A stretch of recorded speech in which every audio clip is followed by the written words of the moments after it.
So, good morning. Good morning, everyone. First of all, I'm really sorry that I was not able to join you in person for such an interesting conference, and I want to support in trying to make that possible, and for the opportunity to participate via video conference. So today I will present some recent work I've done with Andrade. The title of this presentation is Who Wants Control in the Hospital Room? Now you can move to the next slide. So there is a considerable amount of literature that shows the relationship between the physical environment and patients' outcomes. And although there are many empirical findings and observations showing this link, less the underlying psychological processes through which these relationships occur. And there is a lack of theory about the role of the physical environment on patients' outcomes, such as stress and well-being. One exception is Ulrich's theory of supportive design, that is in the next slide. So this theory proposes that the healthcare settings contribute to stress reduction if they provide opportunities for environmental control, social support, and positive distraction. In the next slide, we can see that environmental control is the opportunity to have an impact on aspects of the environment. For example, private rooms are associated to more feelings of control. Positive distraction occurs when features of the environment easily and involuntarily attract attention, reducing stress and pain. And for example, nature offers positive distraction. And social support received from others is associated to better health and less stress, and the environment can enable it or not. But it can enable it, for example, by providing conditions for family and friends to visit. The next slide now. So this theory was recently tested through lab and field research.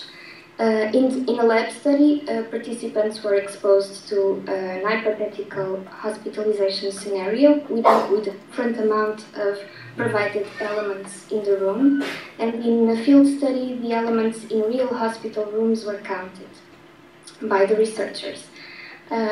Both studies showed that, in the next slide, both studies showed that elements provided by the hospital room reduced the levels of stress, and that this effect was explained by the perceptions of how much social support and positive distraction the room would provide, but not by perceived control. So, perceptions of how much control the room was providing, the hospital room provided, did not predict stress. So the fact that, the next slide now, the fact that in both studies the perceived control did not predict stress reduction motivated the present research that I'm now presenting. So this research aims to understand possible moderators of this relationship. Can you please click? Okay. So perceived control, going back to the definition, perceived control is the belief that we can determine our internal states and behavior and influence the environment. And it has been associated to well-being, to mental and physical health, and also the lack of control, on the other hand, had been associated to frustration, depression, and less performance. In the next slide. In particular, environmental control is the degree to which people perceive that they can control various characteristics of the environment. And in healthcare environments, most research on control comes indirectly through research on patients' reactions to single or multiple occupancy rooms. In these studies, single rooms provide patients with more control over lighting, heating, ventilation, and privacy, etc., and privacy also, and dignity. In another study, blood donors had lower blood pressure when the television was off than when it was turned on without the opportunity to adjust the channel. Also, a number of studies examined the role of control in residencies for the elderly. Classic studies showed that plants offered to elders to individually tend them was associated to them becoming more active and feeling happier. Can you click again? So these studies, curiously, did not include sufficient measures of perceived control to check that if in fact these effects were produced by perceptions of control. The next slide, please. Thank you.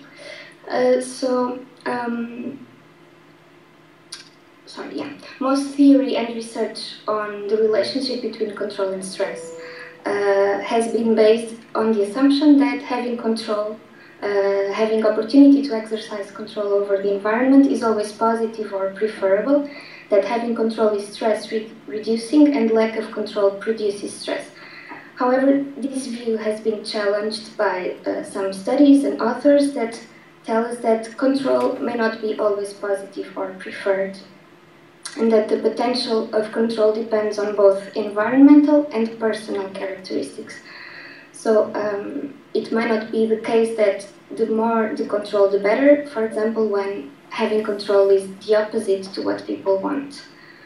In the next slide, please. So one variable that has a strong potential to be a moderator of the link between control and stress is the desire for control. And this is described in the literature as a stable personality trait.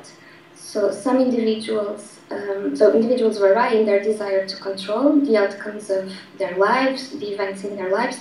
Some people have a strong desire to exercise control over events, and others may have less desire to control. Although opportunities to control the physical environment in hospital environments are considered important to patients' well-being, recent results showing that control does not predict stress suggest that these effects may depend on individual levels of desire for control. And this idea is related to the theory of person-environment fit. So in some, the tendency to prefer or not to have control may be a moderator of this relationship. In particular, a high desire for control in situations that are not controllable may have negative effects, for example. So in this study, next slide please, our aim is to investigate whether environmental control opportunities provided by the hospital environment interact with individual differences in desire for control. So our hypothesis is that people high in desire for control would react negatively when control over the environment is not provided, more than people low in desire for control. The next slide. So in this study, participants were 150 students split between Portugal and the US. You can move to the next one, please. So the study had a between subjects design with participants randomly assigned to different conditions. The experimental condition, where they were told they would have control over several features of the physical environment, or to the control condition, where no reference to control the physical environment was made. The next slide. So the study was conducted online using Qualtrics, and a scenario was presented. The scenario asked participants to imagine that they had been hospitalized with symptoms of appendicitis, and participants were told that the operation was a success, but that they had to stay in a hospital room for 3 days to recover completely. Next, all participants were exposed to an illustration of the room where they would stay, a single room, and the floor plan also had the following description. In addition to the basic features labeled in the plan, this room will provide space and chairs for family and friends, bedside phone, and TV. You can move to the next one. In the next screen, the next screen in the study added that the room would also provide a remote control that could be used to adjust some physical features of the room, and this was for the experimental condition. Participants that were assigned to the control condition, where no environmental control was provided, we just recalled some of the information that we previously had given to them. So this was the manipulation of control. You can move to the next one. So after viewing the floor plan and the description of the room, all participants answered questions measuring anxiety, and that was followed by a manipulation check, five items measuring perceived control. Stress was evaluated using the anxiety inventory of Spielberger. The next slide. In the study, first participants responded to items measuring the desirability of control, the trait of desirability of control. To avoid possible carryover effects from the first questionnaire to the evaluation of control in the hospital scenario, participants were told that they were participating in two different studies, and that the aim of the first study was to evaluate the quality of scales measuring people's reactions to situations in their lives, and then they were presented the hospital scenario as a second study, as it was unrelated. The results in the next slide. Results revealed that a significant interaction. Results revealed that, no, first, before the interaction. So results showed that the manipulation was successful, that participants in the condition with control perceived more control over the environment than those without it. There were no differences in desire for control and anxiety across the two conditions, and there was no correlation between desire for control, and anxiety. The moderating effect, the interaction effect of desire for control between the condition, between desire for control and the condition was investigated using regression analysis. That is in the next slide. So results revealed a significant interaction of desire for control and the condition in predicting anxiety. The examination of the moderation effect shows that having control over the room predicts anxiety reduction among people with high desire for control. So as you can see in the blue sign, participants high in desire for control expected to feel more stress, more anxiety, in the condition where no control was offered. For participants that were low in desire for control, having or not control did not affect their reported anxiety. The next slide. So these results are in line with previous studies showing that the individual differences matter or may matter. In particular, those high in desire for control have negative reactions to conditions of low control. If you can please click again. So theoretically, these findings support Ulrich's model, at least for a subgroup of people, those that are high in desirability of control. And we think that, if you click again, sorry, we think that these results may explain the non-significant results of previous research that showed that the control did not affect stress, so the results of this study can explain those non-significant results, in that the null effect of control for some people, those that are low in desire for control, cancel out the positive effect for others, those that are high in desire for control. If you click again, yeah, I'm finishing.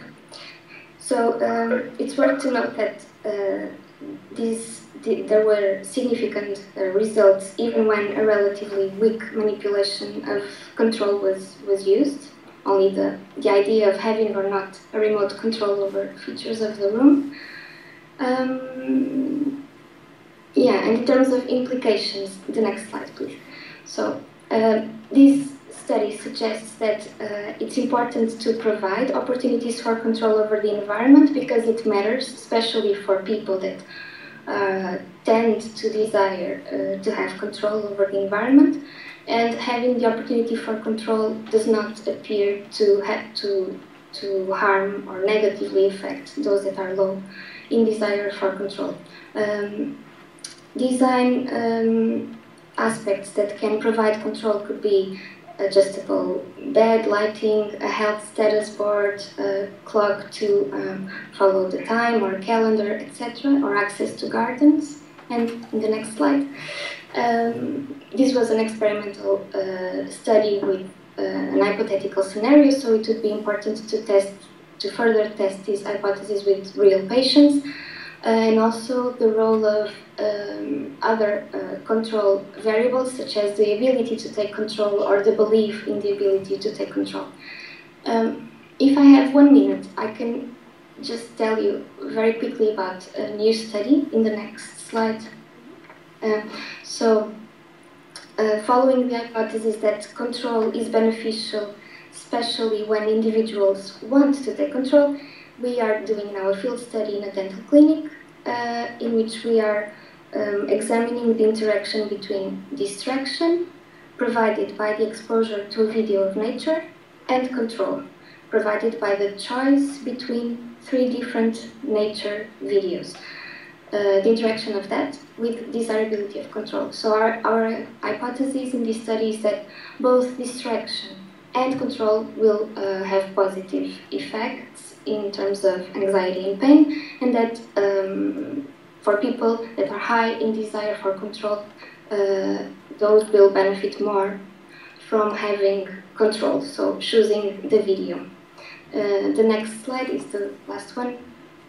Tells you about the 3 different groups. So the dental clinical patients are being randomized into one of 3 groups: a standard care group, a group where participants are asked to see a video of nature and they can select between 3 possible videos. This is the manipulation of control. And another group where participants just watch a video of nature without the opportunity to choose between videos. Well, it's just a pre-selected video. Thank you for your attention. Maybe one question?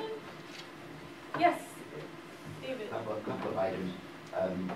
The item on positive distraction, which counter the benefits of positive distraction, counteracts the assumption and desires of educators in things like a windowless classroom. The teacher believes that the child that stares straight ahead is going to get the most benefit from the experience, and this counteracts that. Now, with regard to the questions of perceived control, one, I'm just making an hypothesis. And one thing that plays a role here is expectations of a particular kind of environment. A hospital is a particular kind of environment. And the question is, do people expect, when they go to a hospital, to turn over control? Turn over control to the medical personnel. Finally, the healing gardens, what they find with older patients in a number of studies is that not only plants are beneficial, but also animals.